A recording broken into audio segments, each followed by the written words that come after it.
I think that it's a basic human right to property. And what property really means is the ability to store economic energy over time in order to sustain yourself.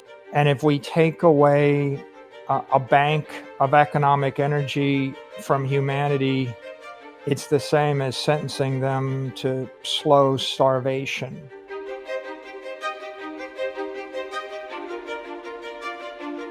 I'm a big believer that Bitcoin, is critical to spreading human rights around the world.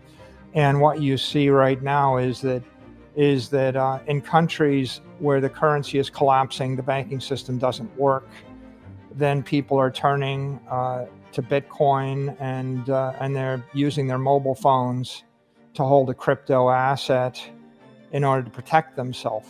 Bitcoin is a crypto asset. It's not a cryptocurrency. It's a tragic misnomer. Because people call it a cryptocurrency, then it lends itself to a shallow criticism that it's not good as a currency because the central banks will ban it, and because the tax treatment is poor, and because the transaction rate is low. But again, those are all red herrings. It's not a currency, nor does it need to be a currency, right? Anybody thinking about it for even a few seconds realizes that if there's a taxable event every time I transfer it to you, it can't be a currency. So right. No, it's not a currency. It's an asset. And if you think of it as an asset, it's very helpful, because then you realize it's not competing with the dollar and the euro. It's competing with gold and silver. And once you understand it that way, then you're not so afraid anymore, because you understand the regulatory framework that comes to Bitcoin is the same regulatory framework that comes to gold, silver, and S&P 500 indexes. In order to be a currency, you have to be deemed non-taxable upon transfer. And Bitcoin is not. Bitcoin is deemed property by the IRS, and most countries deem it as property, which makes it an asset, not a currency. So I think that the way the world is evolving, we're going to see 5 billion or more people with mobile phones and mobile wallets. And in that wallet is going to be a selection of currencies and a selection of assets. And the strongest currency is the dollar. And the strongest asset is Bitcoin.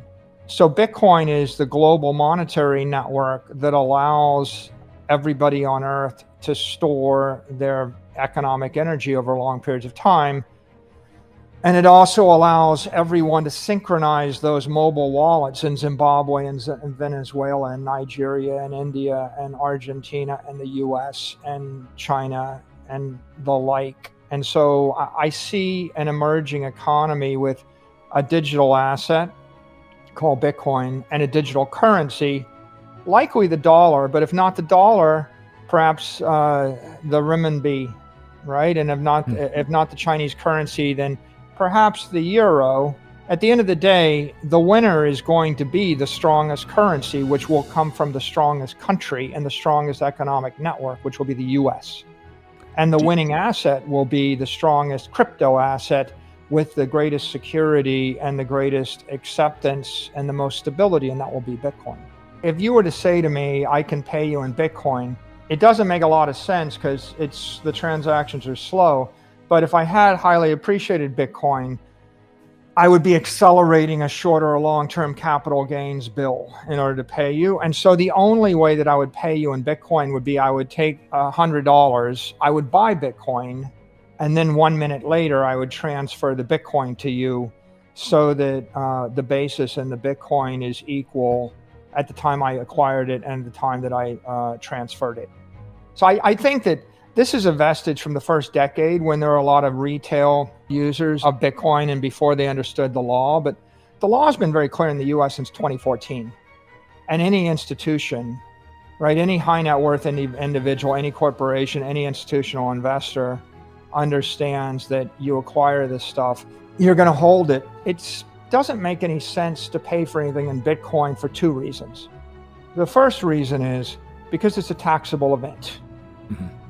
And you're a fool to accelerate taxes on your own person. The second reason it doesn't make sense is because it's a long duration asset that's deflationary. which means it's likely to go up in value. It's been going up 150 to 200% a year every year for a decade. So why would you pay $1 million in Bitcoin to buy something which is going to depreciate in value when the $1 million in Bitcoin may very well double 1, 2, 3, 4, 5 more times, right? So it's a long-term investment asset.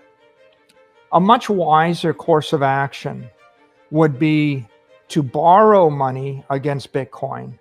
If you have an appreciating asset, never sell it, finance it. And if the asset's appreciating at 20% a year, and if the interest rate is 5%, then it's pretty obvious what you ought to do is keep the asset, pay 5% interest, because the tax bill on money that's borrowed is zero. So you could live off of your borrowings against your appreciating asset for the rest of your life without ever paying the loan back, and without ever paying any income tax, and without ever paying any capital gains tax. And I hope my audience is paying attention, because that's exactly, the brilliance of you and what we try to teach here on the channel about, that's why I'm a long-term buy and hold real estate investor, because you're not paying the taxes on the debt. And that's how you can build wealth appropriately and using it that way. So don't be just selling your Bitcoin and buying Ferraris with it.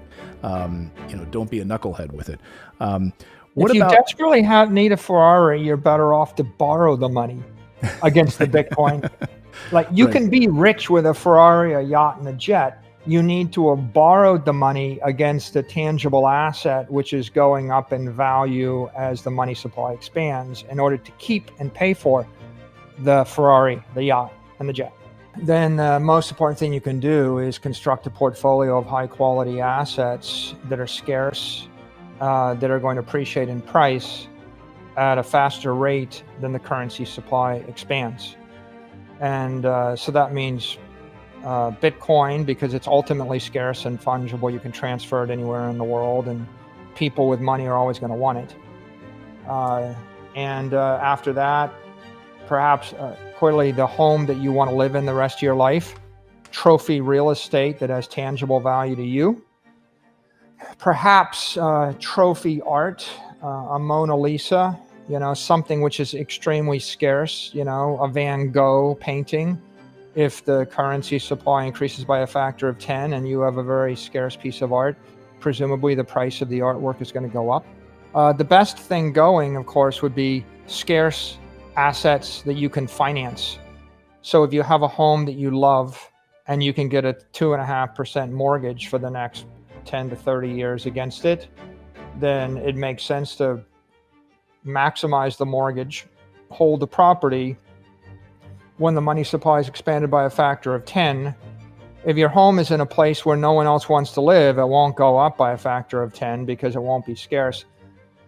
But if you've got 3 acres in the Hamptons on the beach or in Palm Beach, right? If you live in a truly desirable community, the price of the home is going to go up. And as the price goes up, your loan's going to be fixed. You'll be able to refinance the home.